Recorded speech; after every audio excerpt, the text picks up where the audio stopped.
ओवैसी जब किसी पार्टी के साथ जुड़ेंगे तो जो अपोजिशन है, जो एनडीए है, उसके लिए एक आसान स्थिति बनेगी, क्योंकि फिर ओवैसी की जो छवि है वो एक कट्टर मुस्लिम लीडर की है, इसमें कोई दो राय नहीं है। तो जो एनडीए है फिर वो उस छवि को भुनाएगा और जो जो मेजॉरिटी वोट्स हैं उनको केंद्रित करने में, उनके ध्रुवीकरण करने में बहुत आसानी होगी। ओवैसी की जो प्रॉब्लम है, जो इस बार जो मुझे लगता है जो ग्राउंड पे जो दिख रहा है, वो ये है कि उनको ये लग रहा है कि जो वोटर्स हैं, जो मुसलमान वोटर हैं, वो शायद उनके पीछे उस तरीके से लामबंद ना हो पाए। वो 6 सीटें, उनको पता है कि ये 6 सीटें देके हम 50 सीटें 60 सीटें हारेंगे, क्योंकि देखिए ध्रुवीकरण, जाति, धर्म, ये सब हमारे देश की राजनीति का एक सत्य है जिसको कि हम इनकार नहीं कर सकते। बीजेपी पूरी कोशिश कर रही है कि ओवैसी साहब चले जाएं उनकी पार्टी में, ताकि उनको एक बड़ा मौका मिले बिहार में। इस तरीके की सीटों को, मतलब चुनाव के जो कैंडिडेट खड़े कर रहे हैं, जो प्लान है आरजेडी का, वो बहुत स्मार्ट प्लान बना रहे हैं। वो ये नहीं किसी भी यादव और मुसलमान को टिकट देंगे। बिहार चुनाव के दौरान ओवैसी की बेताबी महागठबंधन में शामिल होने को लेकर क्यों बढ़ रही है? आखिर क्या डर सता रहा है ओवैसी को इस बार बिहार में? अगर अकेले चुनाव लड़े पिछली बार की तरह, क्या ओवैसी को के हाथ कुछ नहीं आने वाला है? अगर महागठबंधन में ओवैसी आए तो उन्हें कितना कुछ हासिल होगा, इस पर बातचीत करेंगे। और जिस तरीके से बिहार में ओवैसी के प्रदेश अध्यक्ष लगातार कवायद कर रहे हैं कि वो महागठबंधन को मना लें, किसी भी तौर पर उसमें शामिल हो जाएं ताकि कुछ फायदा हो, क्या वो हो पाएगा या नहीं, इस पर बातचीत करेंगे। बातचीत करने के लिए मेरे साथ इंडिया.com के संपादक हैं तंदूरी आजम सर। सबसे पहले सर यही सवाल है कि ओवैसी का प्लान क्या है इस बार का? देखिए ओवैसी जो है, उनकी जो स्थिति है इस बार बहुत यूनिक सिचुएशन है। ओवैसी की पार्टी लगातार, जो AIMIM है, वो लगातार ये कोशिश कर रही है कि वो किसी तरीके से महागठबंधन का हिस्सा बन जाए। उसने कांग्रेस के भी दरवाजे खटखटाए हैं और जो ओवैसी के, जो बिहार के MIM के जो अध्यक्ष हैं अनवरुल ईमान साहब, उन्होंने लालू यादव को बाकायदा खत लिखा, उनसे मिलने भी गए और वो चाह रहे हैं कि किसी तरीके से हम महागठबंधन में आ जाए। और एक बहुत विचित्र स्थिति है, और ये मुझे नहीं पता कितने लोगों को मालूम है कि 243 में से सिर्फ 6 सीटें वो मांग रहे हैं। 5 सीटें वो पिछली बार जीते थे, 2020 के जो चुनाव हुए थे उसमें वो 5 सीटें जीते थे। इस बार सिर्फ 6 सीट मांग रहे हैं। वो 6 सीट भी कांग्रेस और आरजेडी उनको देने के लिए तैयार नहीं है। कांग्रेस ने तो ये कह के ही पल्ला झाड़ लिया कि इस पे फैसला जो है वो लालू यादव करेंगे। लालू यादव का ये कहना है कि महागठबंधन का जो फैसला होगा वो, मतलब टाल मटोल की, मतलब लालू नहीं चाहते हैं कि ओवैसी आए? नहीं चाहते हैं, दोनों में से कोई नहीं चाहता है। देखिए इसके पीछे बहुत सारी वजह है। सबसे बड़ी वजह यह है कि ओवैसी जब किसी पार्टी के साथ जुड़ेंगे तो जो अपोजिशन है, जो एनडीए है, उसके लिए एक आसान स्थिति बनेगी, क्योंकि फिर ओवैसी की जो छवि है वो एक कट्टर मुस्लिम लीडर की है, इसमें कोई दो राय नहीं है। तो जो एनडीए है फिर वो उस छवि को भुनाएगा और जो मेजॉरिटी वोट्स हैं उनको केंद्रित करने में, उनके ध्रुवीकरण करने में बहुत आसानी होगी। बिहार में तकरीबन 17-18% मुसलमान हैं, उनसे तो सिर्फ इलेक्शन नहीं जीता जा सकता है, ये कांग्रेस को भी पता है और आरजेडी को भी पता है। तो ओवैसी को साथ लेना कहीं ना कहीं उनके लिए पॉलिटिकल सुसाइड ही है। बस सीधे तौर पर कहें कि धार्मिक बंटवारा आसानी से कर सकती है बिल्कुल बीजेपी। बिल्कुल। देखिए असम में जब चुनाव हुए थे पिछले, तो कांग्रेस ने, जो वहाँ AIUDF है, बदरुद्दीन अजमल की पार्टी, उनसे कोलिशन किया था। अजमल की भी छवि मतलब वो है कि भाई मुसलमानों की ही पार्टी है, उसको बीजेपी ने बहुत अच्छे से यूज़ किया और कांग्रेस को बहुत ज़्यादा नुकसान हुआ।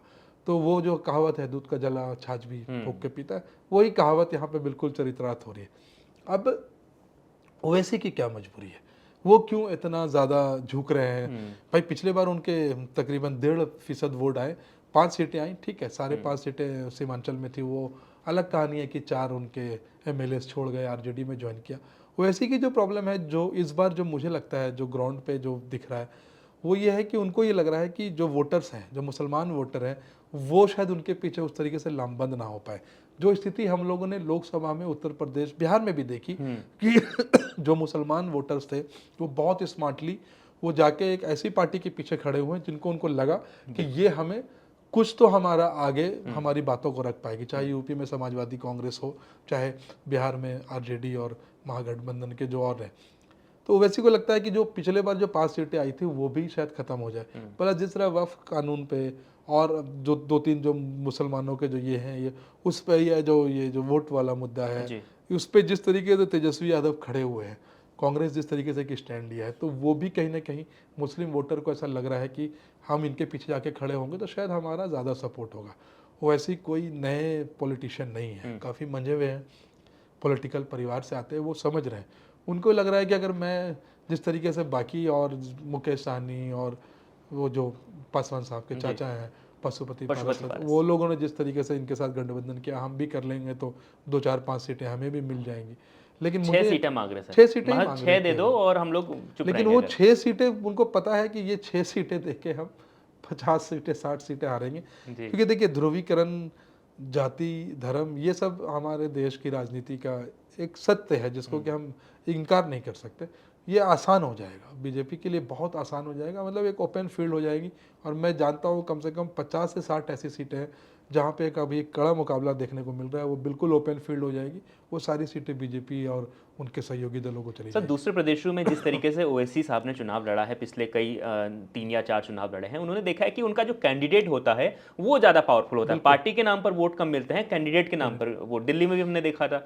वैसे ही हम लोग देख रहे थे कि सीमांचल की जो सीटें हैं बिहार की, वहाँ पर भी वही था, कैंडिडेट ज़्यादा पावरफुल था, ना कि उनकी पार्टी। क्या इस बार भी उनको यही डर लग रहा है, कैंडिडेट तो अब चले गए हैं आरजेडी में? ये बहुत बड़ा, देखिए सेकंड लाइन ऑफ लीडरशिप कोई थी नहीं एमआईएम की।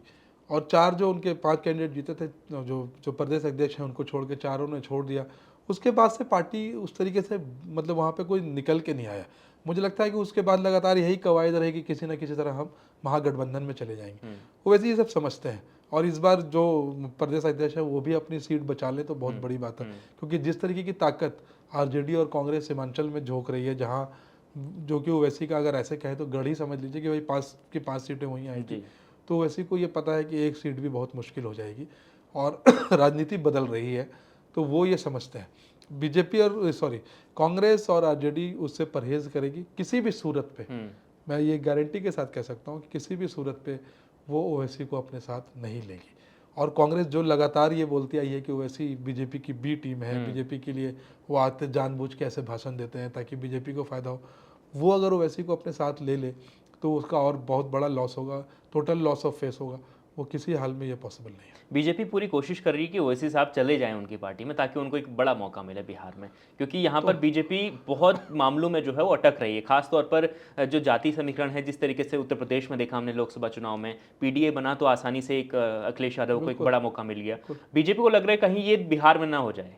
अब वो तो उसी तरीके की जो खबर है, जिस तरीके की सीटों का, मतलब चुनाव के जो कैंडिडेट खड़े कर रहे हैं, जो प्लान है आरजेडी का, वो बहुत स्मार्ट प्लान बना रहे हैं। वो ये नहीं कि सिर्फ यादव और मुसलमान को वोट टिकट देंगे, उन्होंने मतलब ब्राह्मण की भी लिस्ट बना रखी है। इवन जिन भूमिहार से उनको प्रॉब्लम थी उनकी भी, लाला जो है उनको भी टिकट देने का प्लान है। वो सीधा इस बार के चुनाव इस आधार पर लड़े जा रहे हैं कि जहाँ का कैंडिडेट ज़्यादा मजबूत है, जो जीत सकता है, उसकी कोई भी जाति हो उससे कोई मतलब नहीं है। तो ये एक अलग तरीके का इस बार चुनाव वहाँ पे देखने को मिलेगा हमें। बाकी तो जब घोषणा होगी और जब टिकट्स बटेंगे, लेकिन आज जो ग्राउंड से क्योंकि चुनाव का तो पूरा माहौल बना हुआ है, ये बीजेपी को ये बात समझ में आ रही है। हिंदू मुस्लिम अभी बिहार में करना थोड़ा मुश्किल है। वो उनको ये भी अब एक नया जो अभी नया देखने को मिल रहा है, घुसपैठिए वाला जो ये है, ये घुसपैठिए वाला जो बात है वो सीमांचल के इलाकों में लागू हो सकते हैं, क्योंकि वो बंगाल और उधर से सटा हुआ इलाका है जहाँ से लोगों का आना जाना काफ़ी फ्री है। लेकिन उस इलाके में ऑलरेडी बीजेपी बहुत मजबूत नहीं है, ये कहें कि एनडीए बहुत मजबूत नहीं है, तो शायद वो वहाँ पे थोड़ा सा उस वहाँ के मुद्दे को उठा के पूरे बिहार में रखना चाह रहे हैं। कितना सफल होगा कितना नहीं, ये बहुत बड़ी चुनौती है। क्योंकि बिहार के बारे में ये कहते हैं कि वहाँ लोगों को कुछ समझ में ना आए, कुछ भी ना आए, राजनीति तो आती है। तो ये एक बिहार के लोगों के, मतलब राजनीति वहाँ सबको आती है। आप वहाँ जाएँ कभी, किसी 10 साल 12 साल 15 साल के भी बच्चे से पूछेंगे, वो भी राजनीति जानता है, बुजुर्ग तो खैर बुजुर्ग है। तो वहाँ की राजनीति एक अलग लेवल की राजनीति है और कई बार बिहार ने इस देश को रास्ता दिखाया है। तो ये पार्टीज़ भी ये बात समझती है। चुनाव बहुत इंटरेस्टिंग होने वाले हैं इस बार के। इसमें एक तीसरा धड़ा भी है जनसुराज का, वो भी धीरे धीरे अपना पैर पसार रहा है। जो हम लोग सर्वेस देखते हैं उसमें, सर्वों पे, मतलब सर्वेस पे मैं ज़्यादा यकीन नहीं करता कि लोग कहते हैं कि भाई पेड़ हैं, लेकिन जो ग्राउंड से भी खबर है, कुछ कैंडिडेट हैं जो मैं जानता हूँ वो अपने इलाके में बहुत स्ट्रॉन्ग है। तो हो सकता है जनसुराज भी कुछ डेंट लगाए। लेकिन हाँ, एक पल को ये हो सकता है कि अगर जनसुराज के लोग बोले कि हम कांग्रेस के साथ लड़ना चाहते हैं मिल के, उसको एक्सेप्ट कर लेंगे, ओवैसी को तो किसी हालत में बिल्कुल। एक्सेप्ट नहीं करेंगे। तो देखिए, बिहार जो है वो जाति समीकरणों के बीच में फंसा हुआ एक प्रदेश है। बिहार का चुनाव जो है वो पूरी तरह जाति समीकरणों के बीच फंसा रहता है। लेकिन अगर ओवैसी साहब महागठबंधन में आते हैं, इंडिया ब्लॉक में आते हैं, तो ये उसके बाद जाति समीकरण से धार्मिक समीकरण वहां पर बन सकते हैं। उसको आसानी से बीजेपी के लिए टारगेट करने का बड़ा मौका होगा कि देखिए ओवैसी भी इनके साथ चले गए हैं, उसके बाद डायरेक्ट टारगेट किया जा सकता है। और इसे लेकर ही महागठबंधन बहुत ही चौकन्ना हो गया है। उन्होंने बिल्कुल ही मना कर दिया है कि भाई साहब नहीं चाहिए आप हमें, आपके तो 4 एमएलए हमारे पास पहले से आ चुके हैं, एक एमएलए आपके पास है, वो उससे रख के आप क्या ही कर लेंगे। तो इस प्रकार की बिहार में चर्चा हो रही है। अब बिहार में क्या है कि 22 नवंबर तक सरकार बननी है, उससे पहले अब कुछ ही दिनों में आपको नजर आएगा कि बिहार में अनाउंसमेंट भी हो जाएगा चुनाव को लेकर कि चुनाव कब होंगे, चुनाव तारीखों का ऐलान होगा, उसके बाद रिजल्ट, वोटिंग, तमाम चीज़ आपको सामने आएगी। उसके बाद बिहार में एक नई चीज़ भी सर एक लागू हुई है, कल इलेक्शन कमिशन ने कुछ बदलाव किए हैं कि अब जो वो ईवीएम है, ईवीएम मशीन है, उसमें अच्छे तरह उनकी फोटो लगाई हाँ, जाएगी वो तो और देखिए ये तो हिंदी में एडवांस, नाम लिखा ये जाएगा। तो एडवांस टेक्नोलॉजी जैसे जी। एडवांस होगी वो ये वोटर्स सब। के लिए आसानी हो जाएगी किसे चुनना है। हाँ, तो वो मतलब क्लियर ज़्यादा हो गए हाँ, चीज़ें तो ज़्यादा अच्छा क्रॉस रहती है, वोटिंग वाला जो उसमें वो भी नहीं थोड़ा हो सा पाया, ये गलत होता है। वोट नहीं कर पाएंगे लोग। बिल्कुल। तो ये चीज़ें हैं। अब आप बताइए कि जिस तरीके से ओवैसी साहब की बेताबी है, उस पर आपकी क्या राय है? क्या ओवैसी को शामिल करना चाहिए इंडिया गठबंधन में या नहीं? अगर होते हैं तो क्या नुकसान होगा, क्या फ़ायदा? कमेंट कर जरूर बताएं और ऐसे ही डिस्कशन के लिए देखते रहें India.com।